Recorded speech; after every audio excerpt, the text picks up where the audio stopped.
Milaza ny tsy anaiky ny fanaovana ny codis na ny conseil de discipline ho an'ireo mpianatra eny anivon'ny universitény Mahajanga, ireo ray aman-drenin'ny mpianatra izay nivory tao amin'ny Antsikabitsy omaly talata 1 ny volana Novambra 2017 ka nisy ny fanambarana nataon'izy ireo taoriny ny fivoriana amin'ny katotrano nataon'ireo mpianatra sy ireo ray aman-dreny.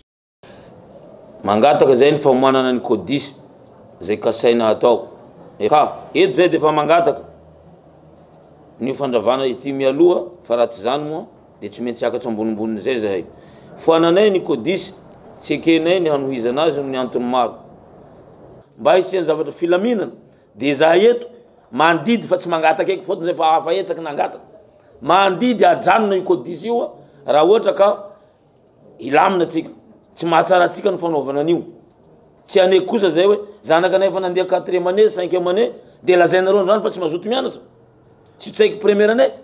Alefatsika lavidavitra ny heritreritra ajanono io codis io. Saika atao nanomboka ny fahavalon'ny volana Novambra lasa teo iny ny conseil de discipline teny amin'ny universitény Mahajanga. Ny fitarihana korontana sy fanombana ny fitaovam-pianarana ary ny fandoroana trano no antony nampiakarana codis na ny conseil de discipline ireo olona ireo. Raha ny lisitra azo tamin'ny universitény Mahajanga manodidina ny 70 eo ny mpianatry ny université tsy maintsy hiakatra ny codis na ny conseil de discipline. Manizingizina nefa ireo ray aman-dreny sasany fa tsy manaiky ny anaovana ny conseil de discipline raha ny nambaran'izy ireo.